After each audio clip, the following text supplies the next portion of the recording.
Bu bizim garantimiz. Vietnam belki duymuşsundur. Şu an çok gelişiyor. Kötü polisler var, rüşvet istiyorlar. $1 da yemek bulursun. Mesela herhangi bir yere bırak çalınır, gider. Satın alsan $300. Bir gidiyorsun pasaportuna el koyuyor, çıkamıyorsun. Mesela kültür şoku yarattı bende. Bir de yemek.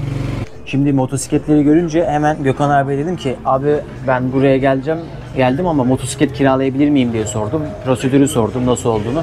Abi şöyle bir bahsedebilir misin? Gelen insanlar nasıl, polis nasıl, ehliyet şimdi işleri? Normalde yasak ama beni bugüne kadar 2 kere durdurdular. Bir keresinde kız arkadaşım vardı arkada. Eğer zaten Vietnamlı bir kız varsa daha çok durduruyorlar. Seni şey düşünüyor, zengin, yabancı, kızı almış, dur ben seni bir cezalayayım diyor. Öyle düşünüyorlar herhalde. Onun dışında mesela ben bir aylık kiram 1.300.000. Bende Airblade var onda. 1.300.000 veriyorum. O da ne yapıyor? $50 falan yapıyor herhalde. Bedava. Bir aylık. Ama günlük kiralarsan 200, 250, $10. Anladım. Günlük Her parası. türlü yani şey kiralayan. Evet. Şehir içinde bence kiralanabilir ama şehirler arasında bence sıkıntı. Benim düşüncem yine. Durdurabilir polis. Yani bazı kötü polisler var, rüşvet istiyorlar. Rüşvet istemese daha kötü. Neyse Allah bilir. 200 Dersin ki iyi ki rüşvet istedim. $200, $300 bazen şey yapabiliyorlar. 200-300 Yorar seni. Mesela bir tane arkadaşım geldi. Hacanlık var biliyor musun? Kuzeyde. Bir tane motor rotası var. 4 gün sürüyor. Dağların içinden bilmem neden böyle 4 gün geziyorsun. Orada kesin durduruyor seni. Polis. Kesin yani net. Herkese soruyorlar. Orada mesela çocuk 10 milyon ödedi. Pasaportunu aldılar. Hadi ya. Tabii. Ödemezsen pasaportunu geri alamazsın dedi. Çocuk 10 milyon ödedi. Ne kadar, kaç dolar ediyor? $300 falan yapıyor. 300 dolar. Arkadaş paralara bakın ya. Tabii. Şok gerçekten yani. Evet. Ya biraz daha düşüktü. Bu Ocak'tan sonra cezaları yükselttiler. Mesela kırmızı ışıkta geçtiğin zaman eğer yakalanırsan $300 yine $200-300 cezası var. Yok pardon $200 cezası var. Bu yasal mı yoksa çorba parası mı? Yok $200 yasal. Aha. Yani resmi olarak cezan ışıkta geçmen, alkollü araç kullanma zaten alkollü kullanırsan unut yani. Seni mahvederler. Böyle bir cezaları sertleştirdiler. Hatta ya bir şey yapmak istiyor, bir sistem oturtmak istiyor adam. O yüzden böyle daha modern bir yaşama geçelim gibisinden cezaları yükselttiler. Anladım. Kırmızı ışıkta kimse geçmesin, işte Abi çünkü kimse sallamıyor ki ya. Dün ben kaç defa denk geldim yani. Evet. Hiç kimse trafik kurallarına riayet etmiyor. Evet. Orada mesela şöyle bir sistem çıkardı. Dedi ki mesela kırmızı ışıktan geçen birini fotoğrafla bana gönder, ben sana para vereceğim devlet. Evet. Onun cezasını keseceğim. Sana da ikramiye gibi, bonus gibi bir şeyler vereceğim. Türkiye'de bu sistem olsa bunu iyi gelir haline getirenler olur yani. Burada da böyle şakadan böyle şeyde görüyorduk bazen böyle ışıklarda. İnsanlar bekliyor böyle fotoğrafla. Bekliyor. Kim geçecek diye. Böyle sandalye koyup oturan vardı böyle. Hadi ya. Vay. Yatırım fikirlerinde bugün Gökhan hocamdan yeni bir iş fikri geldi. Vietnam'a gelip fotoğraf ışıklarda. Ya bir şeyler yapmaya çalışıyorlar. Vietnam belki duymuşsundur. Şu an çok gelişiyor. İnanılmaz gelişen bir ülke. Dünya Bankası'na inanılmaz yatırımları var. Büyük şirketler buraya yatırım yapıyor. Yani 10-20 sene içinde Kore olacak diyorlar. O kadar. Evet. Bayağı çalışıyorlar. İngilizceye de çok önem veriyorlar. Bütün okullarda yabancı öğretmen var, devlet okullarında. Yani zorunlu gibi bir şey bu. İngilizceyi duysunlar, İngilizce öğrensinler. Güçlü bir aksanları var. Konuşunca direkt anlıyorsun yani. Mesela S'leri söyleyemiyor. Sik diyor. Sik diyor mesela. Onu aşmaya çalışıyorlar. Yani İngilizceyi halkımız öğrensin. Evet. İşte dünyaya adapte olsun. Yaşça büyük olanlar pek İngilizce bilmiyor herhalde. Abi yaşı küçük olanlar da çok az. Çok az değil mi? Çok az. Sen şu an buradasın. Birkaç kişi konuşuyor İngilizce. Evet. Bak buradan çık. Mekong Delta var, işte köyler var, yakın şehirler hiç var. Yok ya orada. Abi hiç yok. Bir de abi ben onu geç, Google Translate'ten bile iletişime geçemiyorum. Hani yazıyorum, böyle iletişime çok kapalılar gibi geldiler bana. Evet. Mesela direkt yok sayıyor hani böyle. Benimle konuşma, evet. dans etme diyor. Aynen. Yani. Evet, aynen. Anlaşamıyoruz, bir şey yapma, zorlama diyor. Ya direkt hani böyle ya diyorum ki işte hani mesela parmakla gösteriyorum falan basit şekilde anlatmaya çalışıyorum. Yani ben bunları bir de şey faktöründen dolayı olabilir mi abi? Mesela Çinliler de burada yaşıyor. Çinlilerin genelde böyle davranış biçimleri biraz daha soğuk geliyor bana. Onun etkisi olabilir mi? Olabilir. Da... Ya dediğim gibi işte kuzey tamamen soğuk. Yani çok daha böyle kaba gibiler. Güney biraz daha arkadaş canlısı, daha sıcak. Ama hala var yani öyle insanlar görüyorsun. Evet böyle sinirli gibi ama değil aslında. Mesela kendi aralarında konuşurken de seslerini yükseltiyorlar. Mesela diyorsun ki kavga mı ediyor acaba? Normal. konuşuyor, muhabbet ediyor aslında. Dün pazarda geçerken herkes hararetli bir şey anlatıyor. Bizim orada, ben de Karadenizliyim abi. Bizim Evet. oradakiler gibi yani böyle hararetli anlatıyorlar, evet. bağırıyorlar, çağırıyorlar falan. Yani, Böyle şeyler var. Evet. veyahut da mesela yüzlerini falan şey yapıyorum hani ve direkt bana böyle. Dün işte birisi şeyden beni kovdu resmen ya, dükkandan itti resmen beni adam yani. Evet. Böyle. Belki gerçekten de rahatsız olmuştur video çekmekten, bilmiyorum yani. Onu çekmedim halbuki de. İşte dükkanı Yani- niye gösteriyorsun gibi. Ha, evet. Bir şey almayacaksan niye uğraşıyorsun? Bir de bir defa da olmadı. Başka bir yerde tamamen kamerayı kapatarak gittim. Kadın mesela öyle. Mesela şorta öyle fahiş fiyat verdi ki bana, sorduğum şortlar normalde şöyle söyleyeyim. 110 bin aldığım şortu 450 bin lira fiyat çekti. Der. Yani biraz şeyi de sorgulattı bana yani. Ticaret ahlakını sorgulattı bana. Sanki pazarlık sünnet burada. Direkt yani. Bence sünnetten bir tık ötesi farz abi. Yani Pazarlık net. Çok pazarlık var. Pazarlık yapıyorlar. Siz de yapacaksınız yani. evet. Lokal yerlerde pazarlık yok tabii. Mesela şurada bir tane şey var hemen şu köşede. Vejetaryen yemeği var. Abi açık büfe 45. 45 ne yapıyor? 1.8 dolar yapıyor. Yani 60 lira. Açık büfe vejetaryen yemek. Yani şimdi burada pazarlık artık yapma yani. Anladın mı? Evet. Çok düşük zaten. Öldürme. Evet.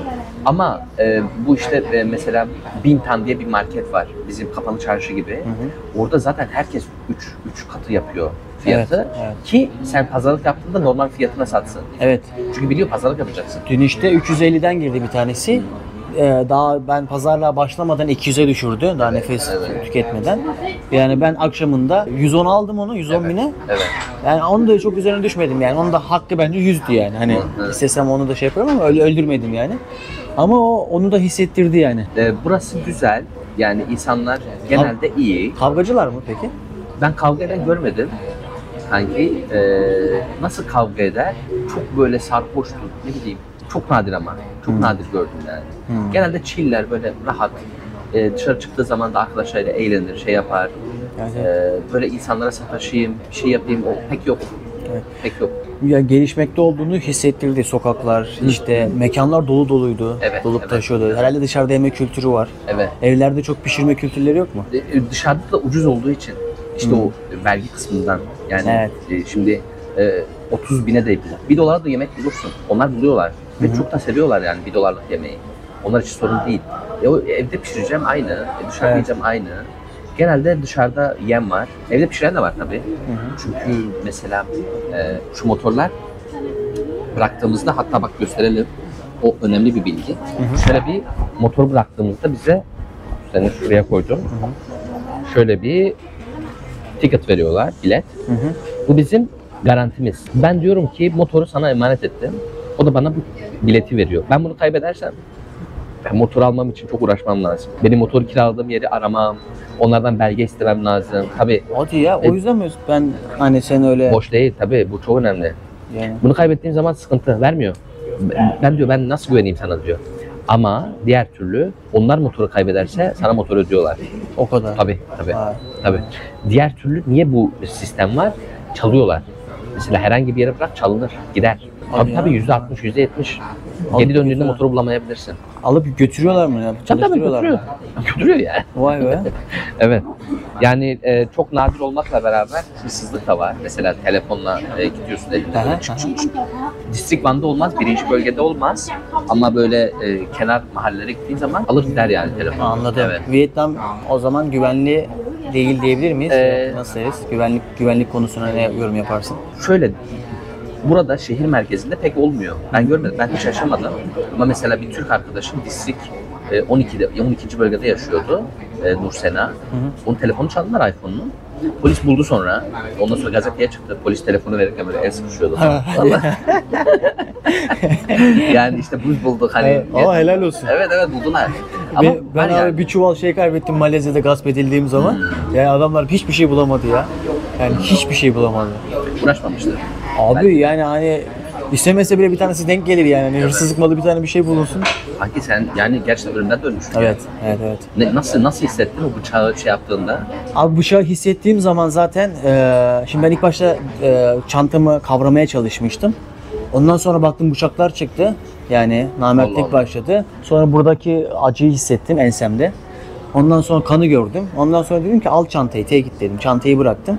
Ondan sonra nefes nefese kaldık zaten arabanın içerisinde. Arabadan çıktık.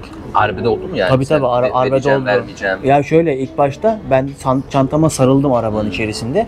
Bir tanesi de bana gelince tekme attım. Dikiz aynası falan kırıldı. Onlar da bu sırada ben normal bir şekilde bıçak kullanmadan 5 kişiler bu arada Oo. saldıranlar. Bir de arabanın içerisindesin yani hareket edemiyorsun. Evet. Ondan sonra bıçakları bir gördüm. Baktım sağdan soldan geliyor. Oo. Dedim ki Melih bırak artık çantayı. Direnme daha fazla. Ondan sonra bıraktım. Ondan sonra zaten süreç başladı. Bunlar işte 13 saat falan sürdü. Ben abi yedim herhalde bu sefer game over ya bitti. Yani gerçekten hayatıma şunu sordum. Ya 13 saat boyunca felsefeden felsefeye geçtim diyebilirim. Hayatımı gözümün önünden geçirdin. Nasıl bir hayat geçirdin? Pişmanlıkların ne? Evet, Dolu dolu evet, muydu falan diye. evet. Bunları kendime ciddi sordum. Benim Evet. için bayağı böyle hayatı bir gözümün önünden tekrardan geçirdim. Dedim ki yani iyi ki yapmak istediklerimin hepsini yapmışım. Hiçbir şey ertelememişim. Çok Yani, zor bir durum. Evet. Yani ben birkaç kere ölüm tehlikesi geçirdim ama şeydi yani böyle benim hatamdı mesela Bali'de sörf yaparken dalga çok geldi. Ben ölüyordum. Yani şeyde sörf tahtasıyla beraber suyun ortasında kaldım. Sörf tahtasının üstüne çıkamıyorum. Etrafta kimse yok. Dedim, dönemiyorum bile yani. Dalga beni itmiyor. Dedim ölüyorum herhalde. Orada çok korkmuştum. Evet. Benim yine böyle bir Geçiyor geçti. değil mi? Evet. Sonra bir kız geldi bir şekilde bilmiyorum. Sakin ol dedi. Kurtaracağım seni dedi. Beni şeyin üstüne attı bir şekilde. Bir de yönünü sahile doğru çevirdi. Sahile doğru çevirince bordun yönü tık dalga beni attı. Orada gitti. Bir de bir kere daha motor üstündeydim Bali'de. Yokuş aşağı inerken abi taş vardı. Taşı görmedim ben. Abi taşın üstünden motor gidince bütün hakimiyeti kaybetti. Ama bir şekilde motor uçtu. Ben ayaktaydım. Hadi ya. Evet yani bilmiyorum nasıl oldu. Yani hemen yanı da uçurumdu. Hadi ya. Evet. Motor yola gitti. Ben de böyle ayakta. Ne oluyor lan? Yani orada gidebilirdim orada da. Evet. Ölebilirdim.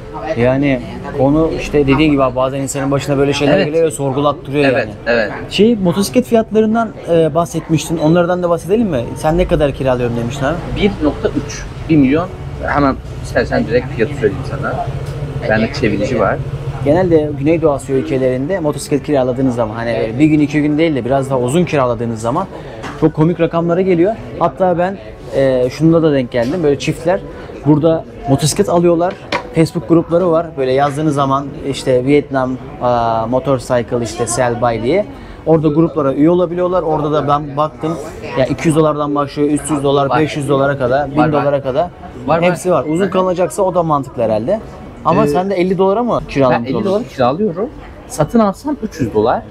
Ama şimdi ya eski motorlar bunlar. 2010 mu ne? Şimdi bunun sürekli bir arızası çıkıyor. Evet. Kiraladığın zaman adam diyor ki bir sorun olduğu zaman getir bana. Ben kontrol edeceğim, bakacağım.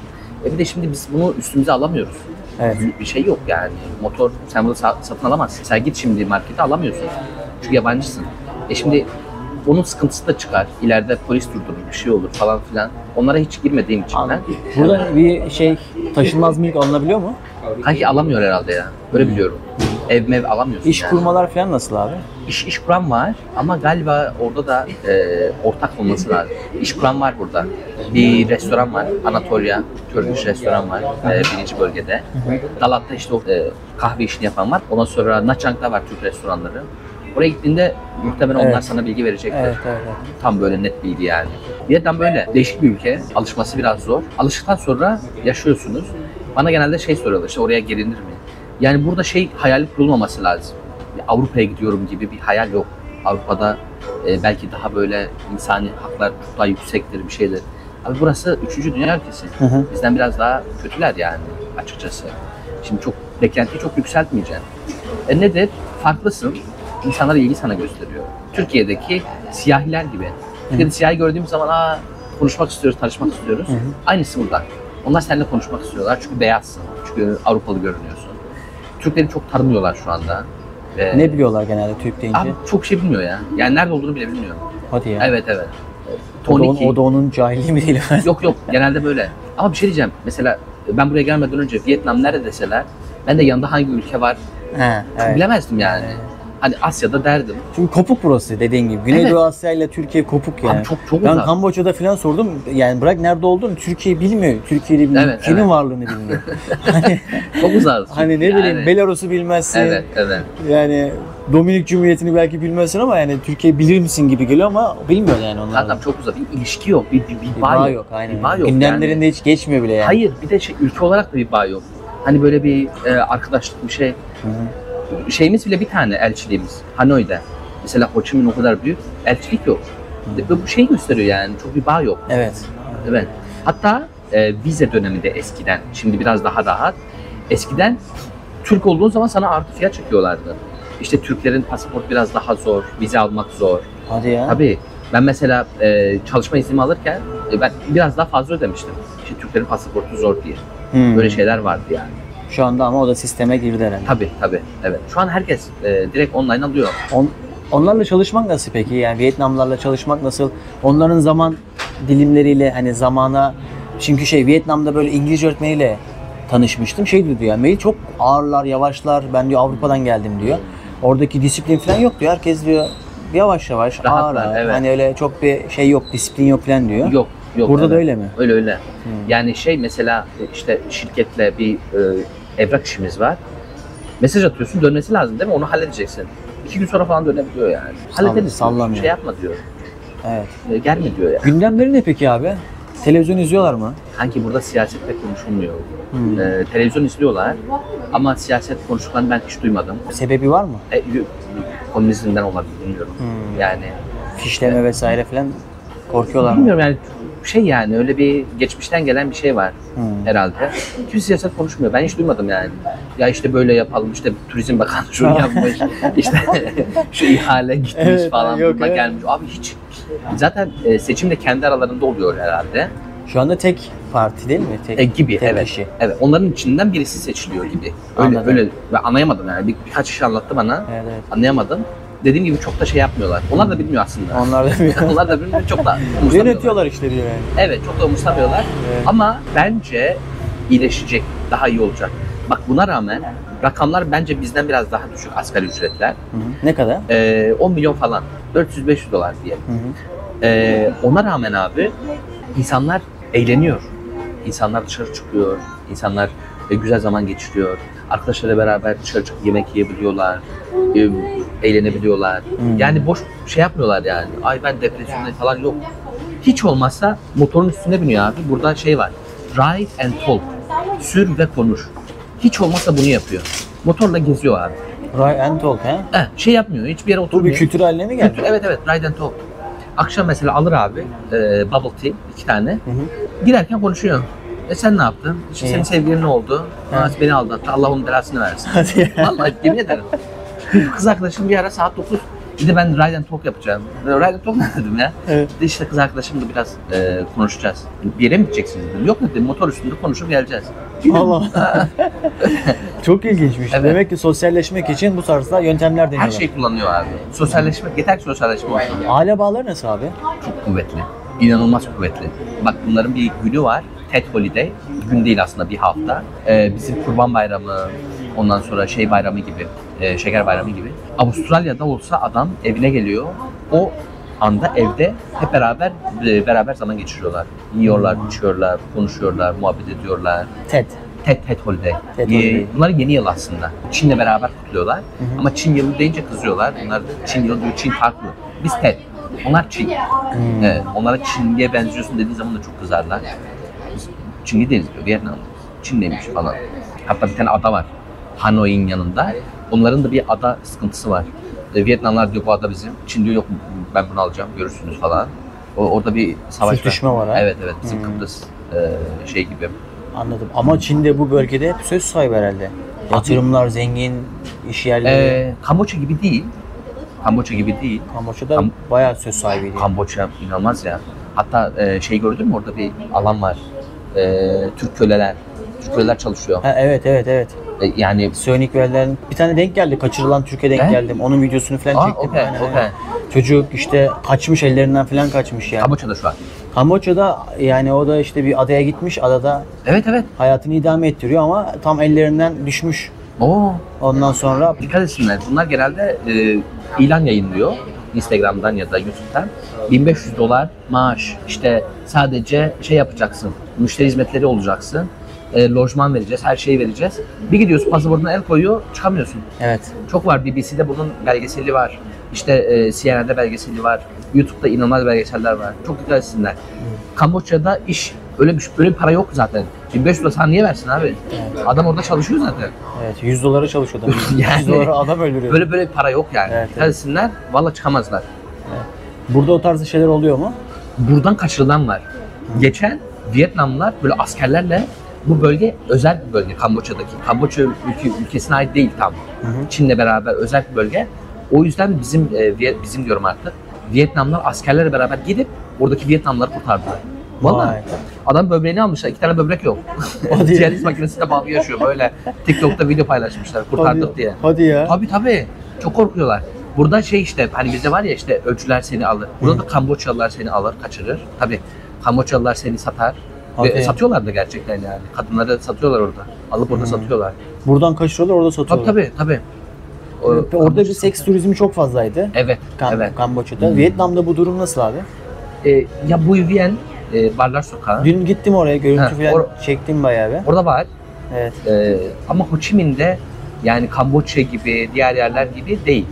Yani Bulmak Pattaya. istersen tabii ki bulursun. Hatta Oralar. cehennemin resmi o ya. Aynen. Hatta bambaşka bir dünya abi. Günahlar şey ya. Gerçekten öyle. Burası öyle günahlar şehri falan değil. Bulmak istersen bulursun. Türkiye'de de bulursun bulmak istesen. Bulmak istersen her şeyi bulursun. Yani gittiğim işte Endonezya'dan geldim, oradan Tayland vesaire. Bazı yerlerde şu tarzda şeyler duydum. Çok ilgincime gitti. Diyor ki mesela bu bizim ailemizden Ladyboy çıkması bizim için bir gurur. Tayland'da öyle. Evet. Vietnam'da da bu tarzda şeyler var mı? Saygı duyuyorlar ama Ladyboy çok göremezsin burada yani. Öyle inanılmaz. Tayland gibi değil. Çok az. Çok az. Şey değil yani öyle çok değil. Saygı da duyuyorlar ama. Ama dediğim gibi seks turizmi de var. Bu Vien komple o. Evet. Yani istediğini. Ama ne kadar ileri gidiyorlar bilmiyorum. Evet. Yani evet ben hiç işim olmadı. Evet, Yani benim de Asya seyahatim boyunca hiç işim olmadı. Evet. Gerek yok. Nefret de ediyorum yani. Ben de bu durumdan yani hatta bazen Türklerle falan bu konunun röportajını yapıyorum. Tabii ki yayınlama diyorlar onların da özel hayatıyla alakalı şeyler ama HIV virüsüne bulaşan birçok Abi, insan evet, var ve evet. yani erkek için belki problem değilmiş gibi görünüyor ama kadın da rahim kanserine kadar gidiyor. Çok Tabii, ciddi bir şey. tabii. Ve ben bunu böyle duyduktan sonra biraz dedim ki abi bakayım Dünya Sağlık Örgütü'nün verilerine falan bakayım yani her gün o kadar çok Tabii, insan cinsel tabii. yolla hastalık bulaşıyor Evet, ki yani burası da tam yuvası yani mikrop yuvası gibi. Abi şimdi düşününce normal. Bu insanlar herkesle yapıyor. Evet. Hintlisi de geliyor oraya, Pakistanlısı da Evet. geliyor. Zaten Tayland Hindistan olmuş, küçük Hindistan olmuş. Evet. Yani herkes orada. Şimdi o adamın illaki bir hastalığı vardı. Yani ortak bir havuz gibi orası yani. Evet. Bir de olmasa bile yani bilmiyorum bana göre değil ya. Kesinlikle. Yani en azından bir duygu bir şey. Bir de yani genç adamlarız. İki konuşmayı öğreneceksin ya. Selam ver. Herkes zaten konuşur devam eder yani. Ya tamamen kapalı olan Türkiye'de bu konularda tamamen kapalı olan insanlar burada da biraz alan buluyor. Evet. Parasıyla da. Evet. Sonra da işte bu tarzda ticaret yapıyorlar. Evet. Yani ben onu işte dediğim gibi abi işte Siem Reap'te, Kamboçya'da da işte Tayland'da da böyle o tarz insanlarla falan denk geldim. Benim de hani yaşam tarzıma uygun bir şey değil. Evet. Ama sıkıntılarını da görüyorum yani. Tabii. Hani Ve Bali'deydim mesela hostelde oturuyordum bir tane Türk vardı ismini vermeyeyim. Çocuk dedi ki ya hastalık kaptım dedi. Ne hastalığı dedi? Onun bayağı bir şey olmuş mantar mı ne bir şeyler olmuş. Ciddi şekilde enfeksiyon kapmış. O da şeyde Endonezya'da, Jakarta'da. Jakarta'da. Evet. Bulmuş birini ondan sonra korunma da yok. Hı hı.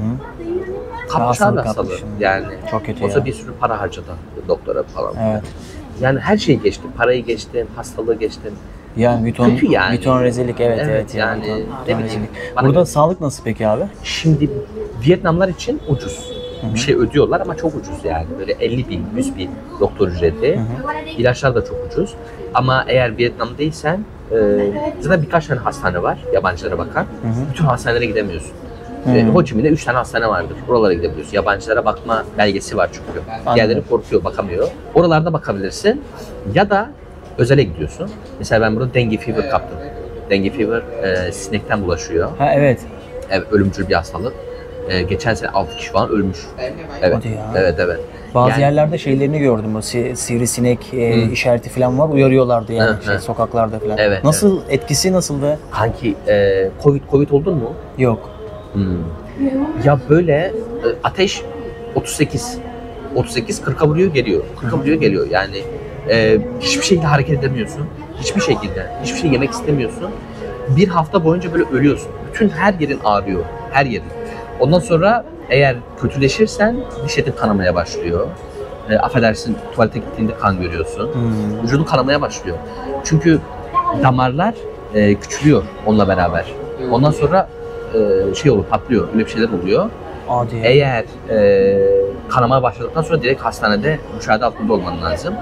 Seni kurtarabilirlerse orada kurtarıyorlar. Ama kanama yoksa evde dinlenerek geçiriyorsun. Anladım. Evet. Ağır biraz da Çok ağır. Çok ağır. Bir hafta 10 gün falan sürüyor yani. Ben ondan bir ay sonra bile yürümekte böyle hızlı yürüyemiyordum ya. Yavaş yavaş yürüyordum. Yoruluyordum. açık çok açık yoruluyordum. yaradan mı kaptın? Nasıl oluyor? Yok direkt sivrisinek geldi. Geldi. Isırdı.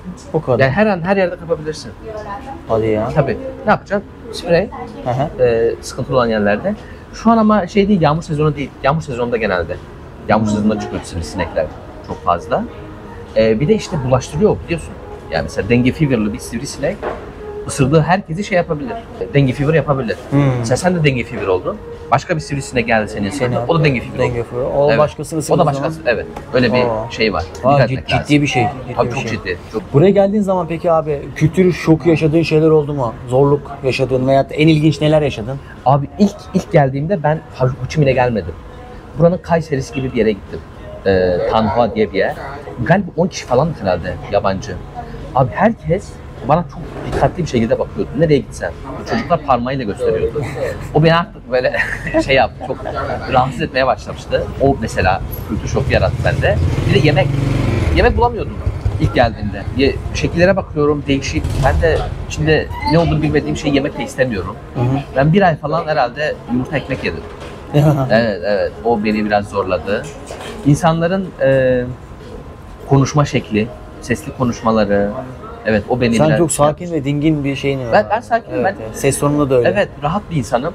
Onlar böyle bağırması falan beni şey yapmıştı yani. Ve- Onlar evet. Onlar beni yormuştu. İşte dengue fever beni çok zorladı bu 3 sene içinde. İlk defa bu kadar kötü hissettim ve şeye bakıyorum işte bilgilere, işte öldü diyor, 6 kişi öldü diyor. Lan diyorum, Evet. ölecek Ne miyim oluyor ya? ya? Bir de komşumla beraber aynı anda kaptık. İkimiz bahçede oturuyorduk. Onu da ısırdı. Bu da Rus bir kız. Bu da beni de ısırdı. Onun diş eti kanamaya başladı. Kan gelmeye başladı. O kaldı orada. 3-4 gün hastanede kaldı. Vay. Evet. O beni biraz korkutmuştu. Bu da tempolu bir yolculuk oldu ki böyle Evet. bilgiler, Evet, deneyimlerin, Güzel oldu bence. ondan sonra yani o ikimizin frekansının uyuması Evet, ve yolun evet. akması. Gerçekten. Yani hem geziyorum hem de bir yandan da Gökhan abi işlerimi kolaylaştırıyor. İşte şuradan şu yapılır, buradan bu yapılır diye.